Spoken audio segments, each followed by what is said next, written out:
It takes its name from the Roman god of war. A distant, rusty orb in the night sky. A source of rampant speculation for centuries. Could it be home to a rival civilization? Is there really a face on its surface? This intriguing planetary neighbor still captivates us.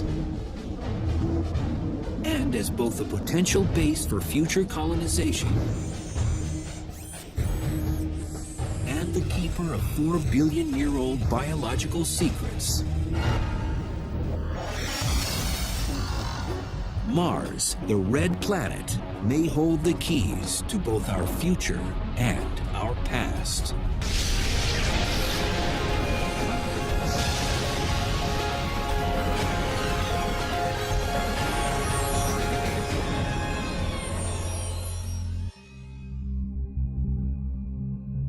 If human beings ever inhabit another world in our solar system, this is the most likely candidate. The red planet, Mars.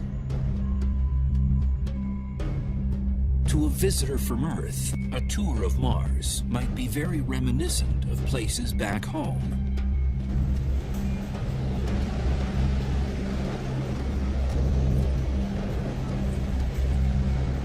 Places like Southern California's Mojave Desert,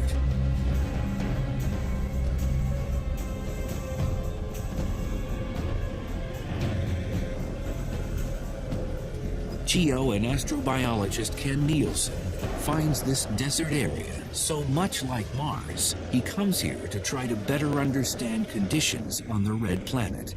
You travel around here in the dune buggy and you see features that look just like the dune features on Mars.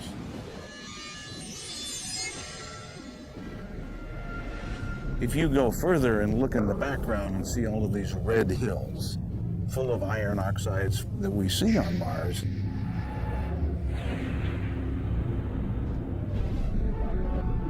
Mars is filled with iron, and it's oxidized iron, basically rust, turns into dust particles.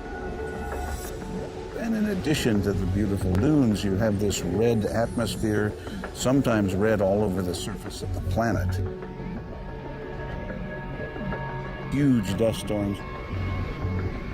They don't call it the red planet for nothing. But while much of the Martian terrain is similar to Earth, some geological features dwarf any of their kind on our home planet.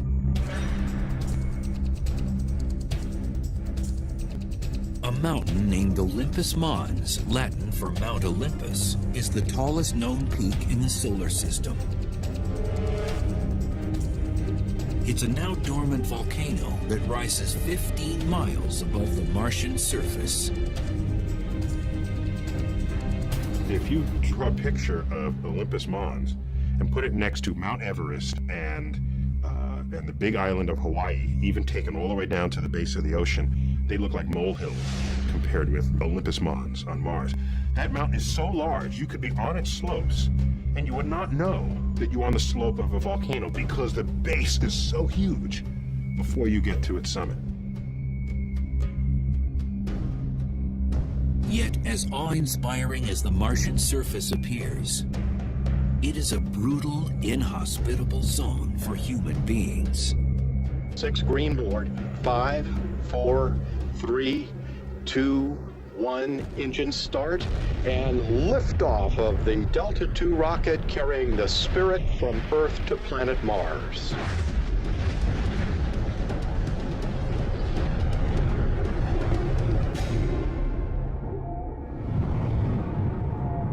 It's cold, it's dry, it's desolate.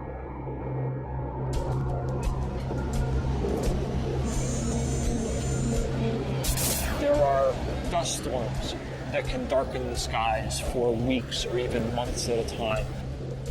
It goes down to 100 degrees below zero at night, every night. compounding these cruel conditions is an atmosphere with no oxygen. Martian air and even occasional cloud formations are made up almost entirely of carbon dioxide. So it's not a nice place. You wouldn't enjoy it if you went there.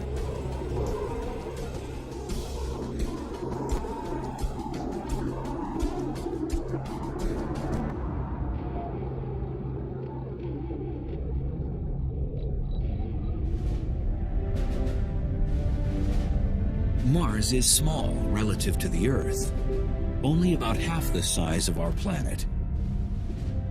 And its distance from us is never less than 34 million miles. It appears as nothing more than a tiny red orb in our night sky. Even so, Mars has captivated humankind for centuries.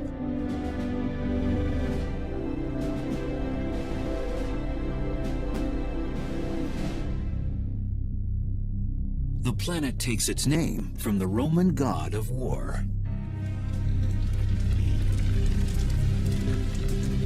The Romans associated this distant world with hostility and unrest because of its blood-like color and because of its distinctive movement in the sky.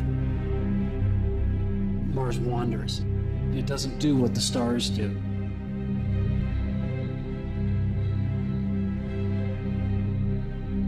The red planet occasionally appears to be moving backward across the sky, a behavior that confounded observers for centuries. But in 1514, close study of this planetary movement led Polish astronomer Nicholas Copernicus to a revolutionary understanding of the solar system.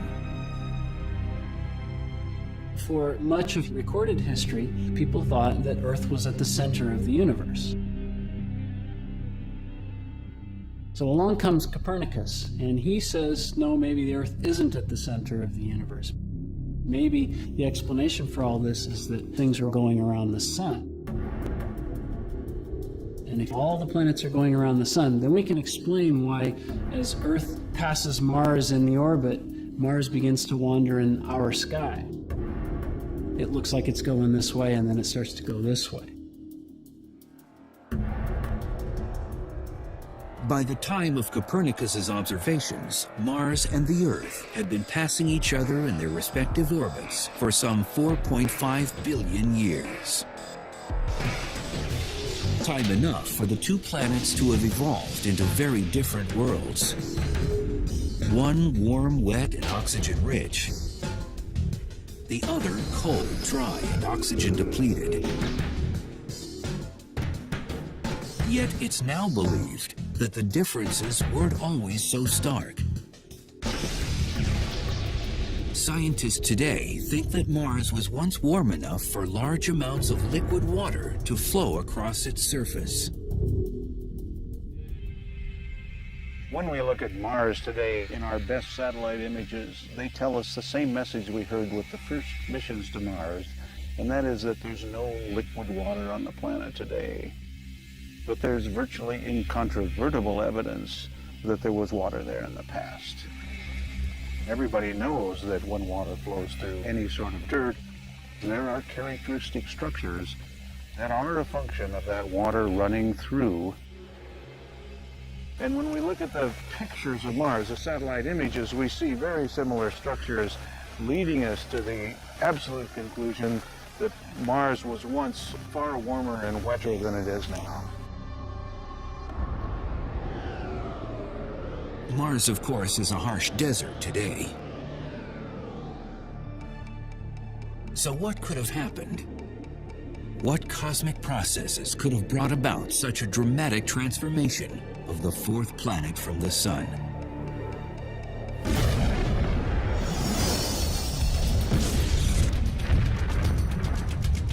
The story begins with the origin of the solar system.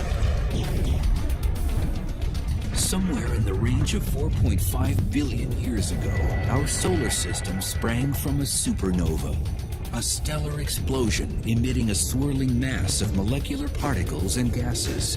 This swirling mass, or nebula, began to cool, and as it did, it condensed and separated into rings of particles. These particles began to accrete or gradually clump together to form planets. The accretion process creates heat, and heavier particles sink to the center of the accumulating mass. So Mars eventually formed a molten iron core. This churning molten core generated a powerful magnetic field. The field projected outward, surrounding Mars like a protective shield, blocking harmful emissions from the sun.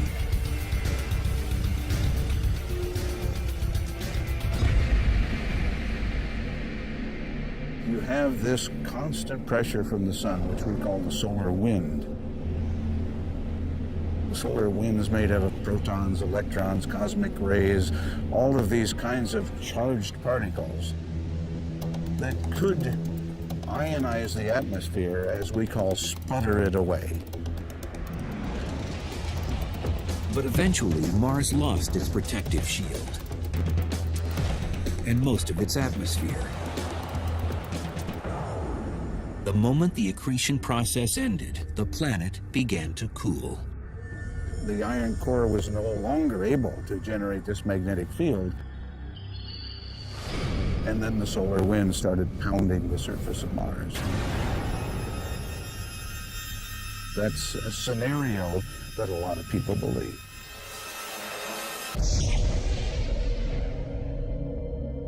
The loss of atmosphere stripped the Martian surface of warmth and pressure.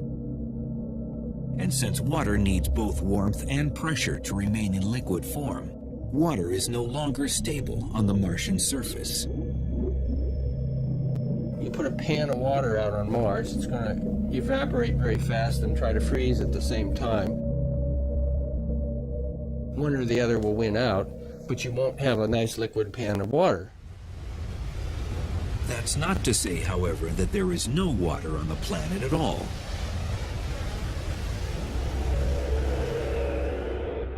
While liquid water is no longer stable on Mars, frozen water, ice, is a different story.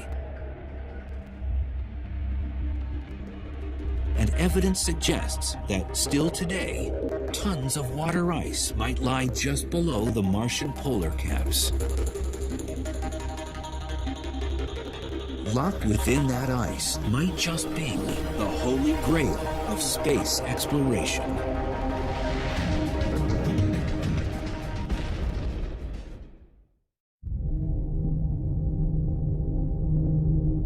They are visible through simple telescopes on Earth. And they are unquestionably the first planetary features noticeable during an approach to Mars through space. The Martian polar caps. Mysterious snowy white ice swirls sheathing the top and bottom of the red planet. It's actually what we call dry ice, frozen carbon dioxide. The atmosphere is very thin and it's nearly all carbon dioxide. So when it gets very cold, what condenses out is carbon dioxide snow, carbon dioxide ice. But while the white caps are certainly a colorful planetary feature, it's not the frozen concentrations of CO2 themselves that are of most interest to scientists. It's what's thought to be hidden beneath the polar caps that could have massive significance.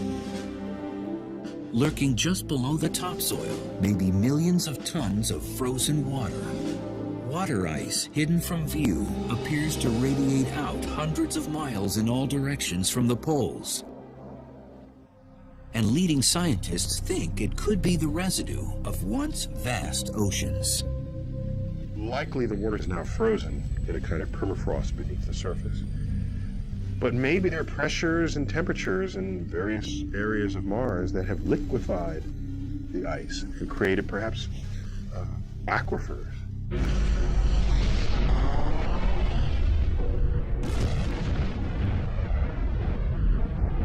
We can see craters, an impact has happened. Asteroid has hit Mars, blown out a lot of stuff. It doesn't blow out dry powder like on the moon and make rays and rubble.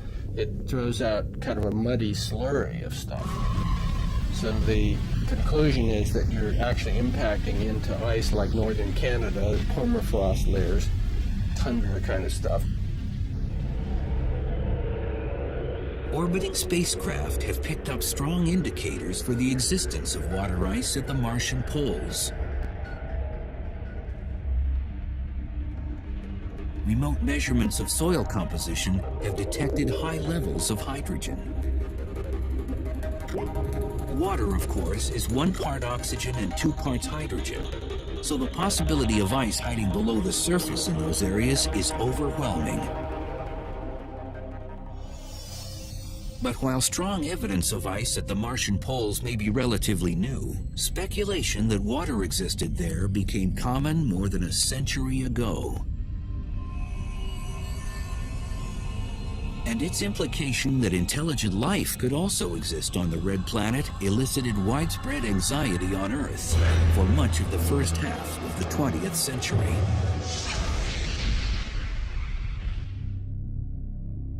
Astronomers pointed the first telescopes toward Mars in 1610. As spyglass technology steadily improved, the blurred image of the Red Planet drew ever closer to the eyes of earthly observers. By 1877, telescopes could enlarge the image of the distant planet so that it appeared roughly the size of a dime held at arm's length. Certainly not impressive by modern standards, but it was enough for the director of the Milan Observatory, Giovanni Schiaparelli, to attempt to sketch the Martian surface and name its geological features. Schiaparelli peered at the hazy, shifting visage night after night for months. And he sees what he thinks are crisscross lines on the surface of Mars. Turns out later, what he saw isn't exactly what's up there, but still through his crude telescope, that's what he could see. The respected Italian astronomer sketched these lines and gave them a name. Schiaparelli interpreted these lines as channels of some sort. He didn't really know. Well, the Italian word that he applied to them was canali. That word, translated to English, should have been translated as channels, but instead it got mistranslated as canals. Since straight lines do not normally appear in nature, Schiaparelli's sketches gave birth to the idea that some form of intelligent life must exist on Mars. It was an arresting notion, widely debated among astronomers of the day.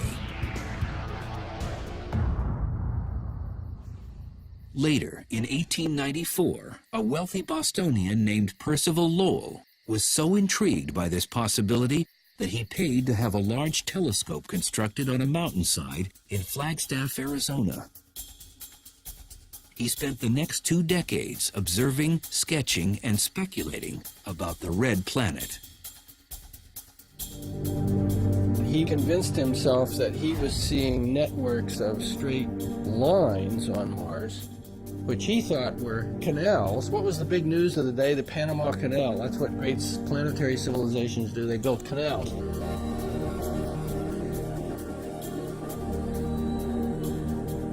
So this was canals to bring the water down from the polar ice caps. Mars was cold and far from the sun and dry, and so he knew that, and so he thought, well, we have to move the water to live on Mars.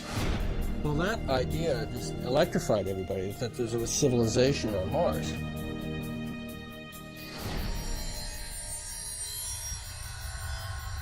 Against this backdrop, on Halloween night 1938, a young actor named Orson Welles broadcasted a dramatization of War of the Worlds, a novella by British author H.G. Wells, in which sinister Martians land on Earth and wreak havoc. We now return you to Carl Phillips at Grover's Mill. Ladies and gentlemen, here I am. Something's happening. You can get the flame spraying from the mirror and reach right at these dashing men. Look, they're turning into flames. Thousands of citizens believed the invasion was real. We're deeply shocked and deeply regretful. The misunderstanding was short-lived, But even so, the broadcast only served to fuel public speculation about potential intelligent life on Mars.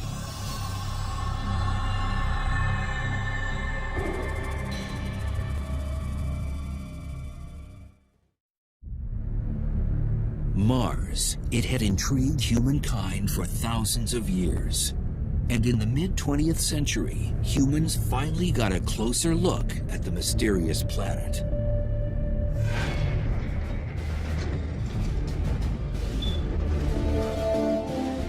In 1964, the National Aeronautics and Space Administration, NASA, launched a small exploration spacecraft toward the Red Planet.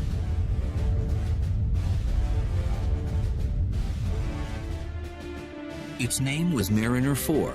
It had a television camera, and its mission was to fly past Mars and send back pictures.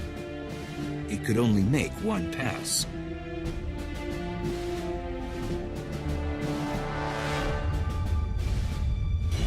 Scientists were filled with anxious excitement at the prospect of what they might see. Is it going to see cities? Is it going to see canals? Is it going to see forests? Well, what it saw was craters.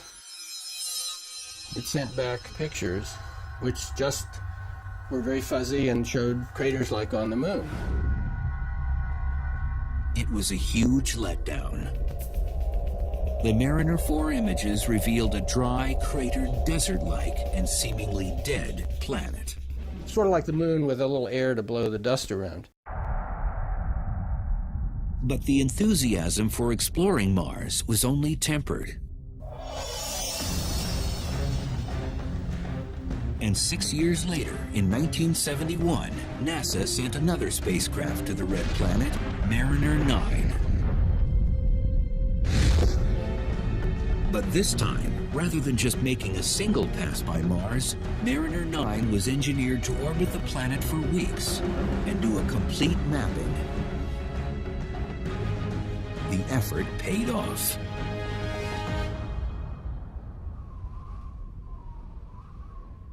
After waiting out a planet-wide dust storm, Mariner 9 started returning spectacular images.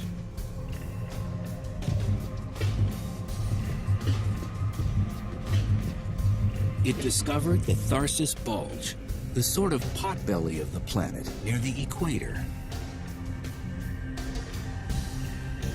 The bulge is a result of concentrated and massive volcanic activity.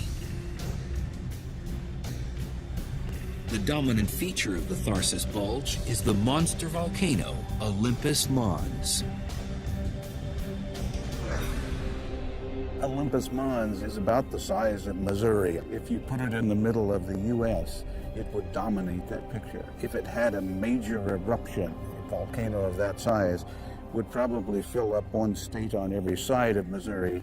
So my hometown in Iowa would be under lava.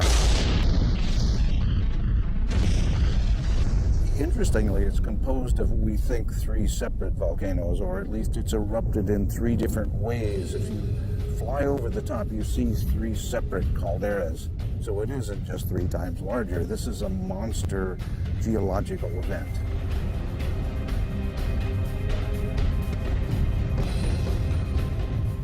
But in fact, if you were on the edge, the slope is so gradual and the peak is more than 100 miles away that you wouldn't know that it was a volcano. It's that massive. And Olympus Mons is not alone. A few hundred miles southeast of the mountain stands a diagonal row of 3 other evenly spaced enormous volcanoes, each larger than any of its type on Earth. Yet, as magnificent as it is, the Tharsis region isn't the only spectacular geological feature discovered by Mariner 9.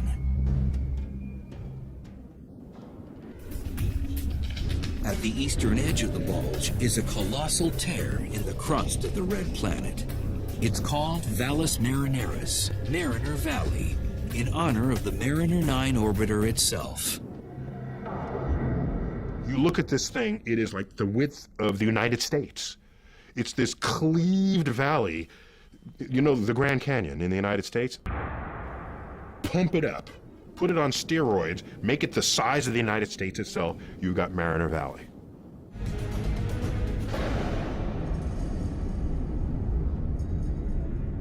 The geological mechanism that caused this immense rupture in the Martian surface is yet a mystery. Scientists can only speculate. One mechanism which I like is that there's a place called the Tharsis Bulge not far away, in which so much lava and other things have accumulated that it's felt it could put a giant torque on the surface of Mars and pull this apart like a zipper.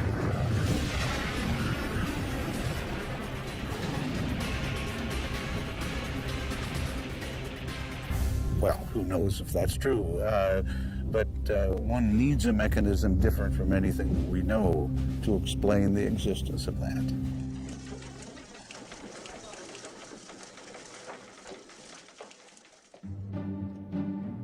With the stunning success of Mariner 9, the next logical step for NASA was to land a spacecraft on the actual surface of Mars. Scientists were eager to test rock and soil samples for signs of life.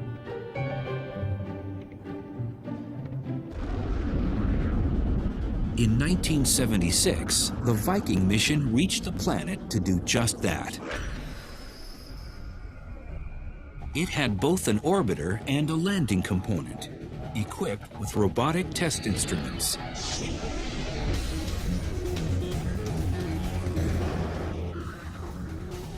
And we get right down on the surface and we scoop up some soil and we don't find a thing. Mars looks like a cold, dry, dead place.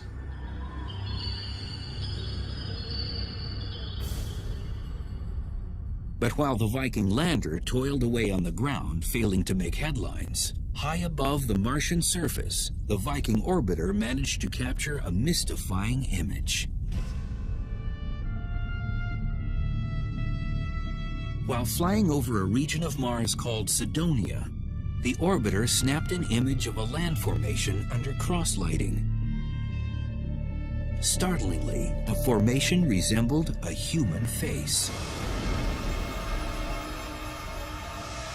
As a joke, NASA scientists showed the photo to the press, remarking about the face they'd found on Mars. Under more even lighting conditions, of course, the Martian terrain feature does not look like a face at all, just a jumble of hills. But in certain circles, the story of the face on Mars and its NASA cover-up persisted for several years.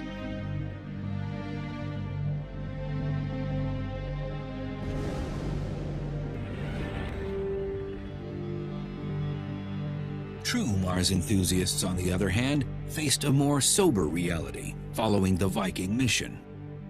With no definitive evidence of biology resulting from the Viking experiments, interest in returning to the Red Planet quieted for several years.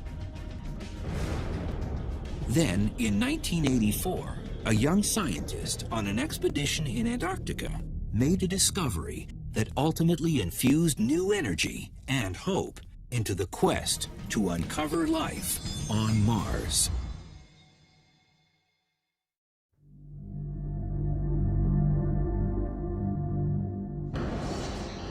In December 1984, NASA geologists on a meteorite gathering expedition in Antarctica found an odd specimen. A meteorite with an unusual color, a sort of green hue. Most are gray or brown. Back at NASA's Johnson Space Center in Houston, where such rocks are stored, it was labeled ALH 84001. Despite its odd color, the scientists assumed that it was a piece of an asteroid. So the rock was pigeonholed into a group of meteorites, and it stayed there for 6 or 8 years. Misclassified.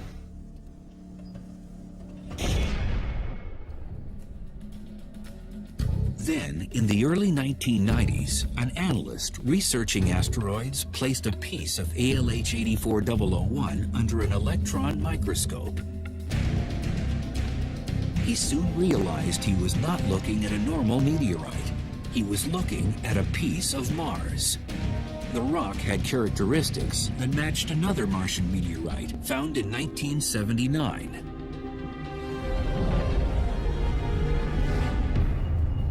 More scientists began studying this sample, and they were astonished when they eventually found what looked like carbon globules.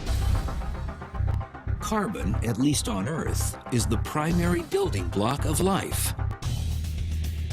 Senior scientist David McKay headed up the research group. My imagination was ignited by the carbonates.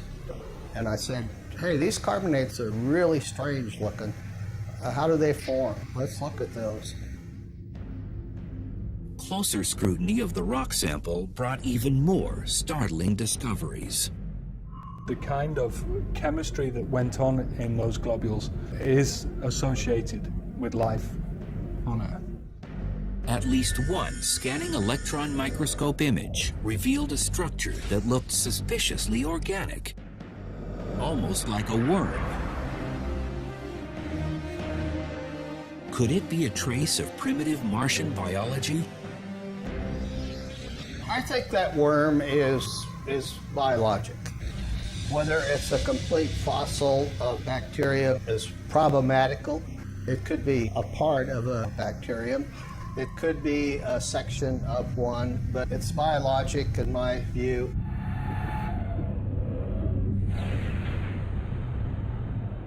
I'd like to welcome everybody here today.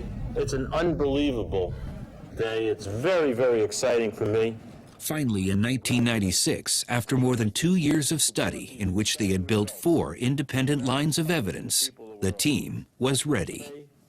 They announced their hypothesis. ALH 84001 contained possible evidence of past life on Mars. We conclude that this is evidence for early life on Mars. NASA held a major press conference, but not everyone was convinced. Labs across the globe requested samples of the rock to conduct their own analyses. In the end, after months of, at times, acrimonious debate, the consensus was that there was no consensus. Papers were published in support of the claim, but many more were published debunking the idea. If I could have the first slide, please. The features that you see may be any number of things. For example, they could... Many researchers are convinced that the formations in the rock that appear to be signs of Martian life were actually caused by mineral activity. The majority of people would say that there is no relic biogenic activity in this meteorite from Mars. Dave's initial hypothesis was incorrect. I would say at this point that that's too simple a hypothesis to take. I don't think the work has been completed to a satisfactory endpoint to say either way. Work on the meteorite is continuing. But even if researchers never confirm that the rock contains signs of Martian life, the ALH 84001 episode has already completely reinvigorated interest in the quest for life on the Red Planet.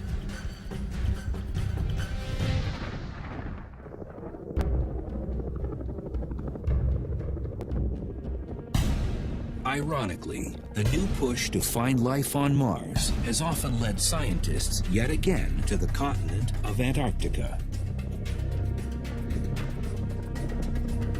Conditions in this part of the world are analogous in many ways to conditions on Mars. Seeking out life forms that manage to thrive in extreme circumstances here might shed light on how and where primitive life could have once taken hold on the Red Planet. One environment astrobiologist Dale Anderson focuses on is at the bottom of lakes, covered year-round with thick layers of ice. Most people said that because of the thick ice covers, you would find nothing but rocks. There would be very little to nothing on the bottom. The ice layer sealing off many of these lakes is up to 15 feet thick. But rather than trying to blast or drill through it and disturbing the ecosystem below, Anderson and team have found a much less damaging approach. They let a massive coil of copper tubing make an opening. Then you just pass a hot liquid through it, throw it out on the ice, and let it melt its way down. It takes about 24 hours. It melts through the ice, and then we've got this very nice, clean hole to dive through.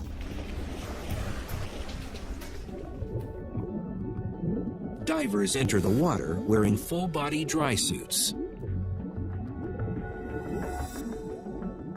And what they find at the bottom of nearly every Antarctica lake bed is a testament to the stubborn tenacity of life. Mats of microbial organisms are thriving in frigid environments that receive virtually no sunlight. Most people thought that if you had less than about 1% of the surface light, you wouldn't have any photosynthesis taking place down at the bottom. They wouldn't be able to use enough light to live. It's turned out that they can photosynthesize with light levels down to 1/10 of 1%. For Anderson and his team, the pristine mats are truly a window to the past. There are no higher organisms, no fish, no insects, no animals creeping through it.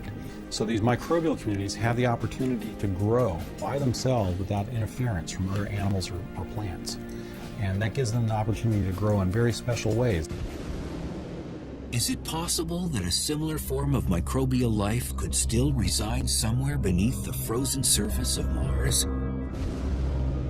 Especially at the hydrogen-rich poles? Anderson and scientists like him believe it is worth investigating.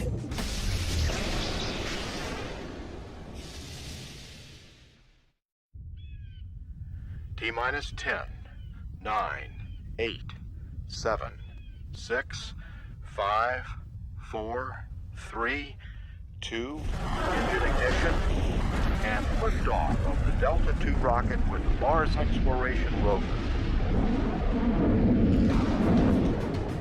In the summer of 2003, NASA's Jet Propulsion Laboratory delivered 2 exploration spacecraft to the surface of Mars.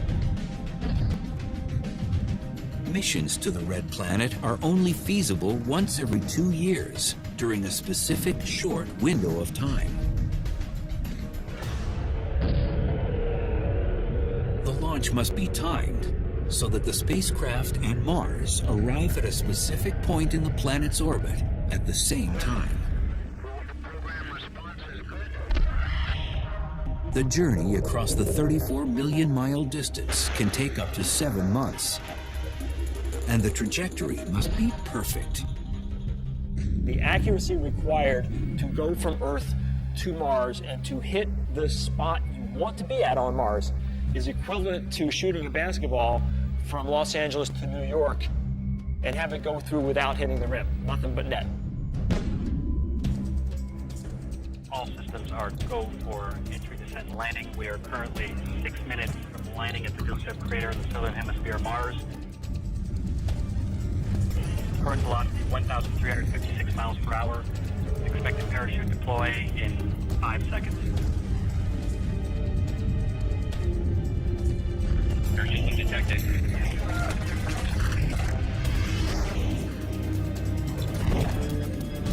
Expected retro rocket on my mark.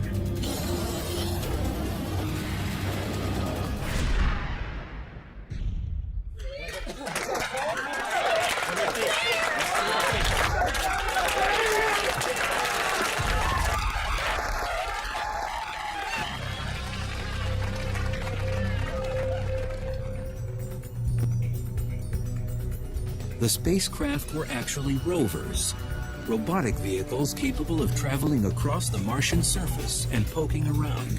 The rovers are robot geologists. Their job is to be our eyes, our feet, our hands on the Martian surface. We experience Mars through them. They can reach out, they can touch rocks. There's this device called the RAT, R-A-T, the rock abrasion tool, which is a diamond tip grinding tool that we can use to grind into the interior of a rock, and so we can actually get a window inside the rock. They have sensors on the end of that arm, like there's a microscope, for telling us in detail what they look like. So we've got a whole bunch of tools similar to what a geologist would want if they were actually physically there on the scene. The rovers were named Spirit and Opportunity, and they are still exploring regions of Mars today at locations on the planet hundreds of miles from each other. Spirit landed in an area dubbed Gusev Crater.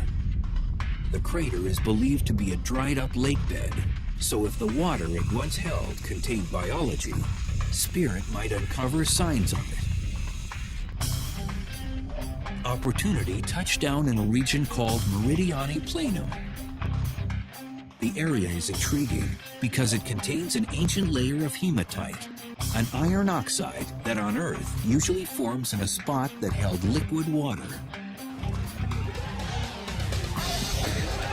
So far, neither rover has found signs of life. But both Spirit and Opportunity have uncovered ample proof that liquid water was once plentiful on the surface of the red planet. We've seen places where water soaked the rocks beneath the surface. We've seen places where water came to the surface and flowed over the Martian surface, creating little ripples that are still preserved in the rocks billions of years later. But neither rover is close enough to the tundra-like Martian poles to uncover actual frozen H2O. That is the primary goal of a new mission to Mars, launched in the summer of 2007. This mission is dubbed Phoenix, and its plan is to place a stationary lander in the region of the Martian North Pole. The lander has a sturdy robotic arm equipped with a scoop. Phoenix will excavate the polar soil. Dr. Peter Smith of the University of Arizona heads up the project. Our entire scientific mission is about understanding the properties of the soil and its interaction with the ice, and the properties of the ice and the ice interaction with the atmosphere. We have only one way to study it, and that's by using our robotic arm as our backhoe, if you like, that's going to dig a little trench and provide samples of both soil and hopefully wet soil, if we can find it, and ice. And we will analyze those samples with instruments on the deck of our spacecraft. The lander will beam signals back from the Martian surface, reporting the results of the remote soil and ice analyses. But before Phoenix has even had a chance to make it off the launch pad, a new wrinkle in the saga of water on Mars has revealed itself. Images beamed back from a spacecraft currently orbiting the red planet show evidence of a very unexpected event. It appears that a liquid flow of some sort has occurred within the last few years in a small gully at the edge of a deep Martian ravine. In 2001, the orbiter took photos of the exact same spot, but nothing of interest showed up in those shots. The new photos, on the other hand, showed a white residue in the gully. A residue seemingly left behind by a flow of liquid, possibly where water spurted from the ground and flowed for several hundred yards before transforming into vapor and vanishing. Scientists do not yet understand what might have caused such a flow, but many suspect that it's a result of some form of internal heat the planet must still contain. Clearly, it's a planet that's been volcanically active. And all of us are very hopeful that some places on Mars we could find hydrothermal vents. And not just because we want liquid water, but because the liquid water implies that this might be an environment that life could develop or be maintained. It is, of course, all about the search for life.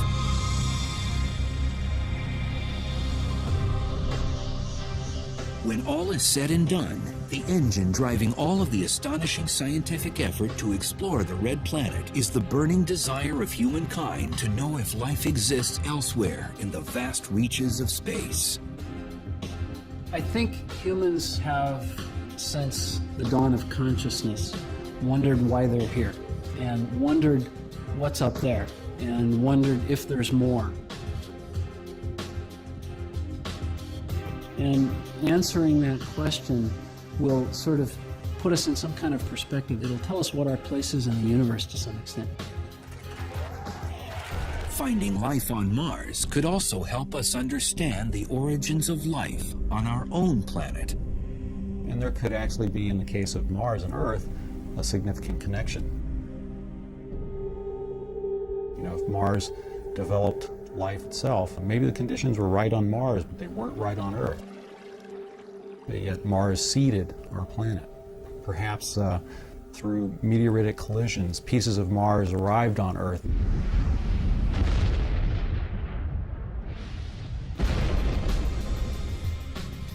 With cells of life, and that actually grew here. Maybe we could all be Martians. Or perhaps it was the reverse, you know. Perhaps life originated on this planet and moved to Mars. If we find evidence for life on Mars, and we know there's life on Earth, of course, then there's probably life all over the place. The universe is probably teeming with life. And if it didn't, then it makes us feel, I think, a little bit more special.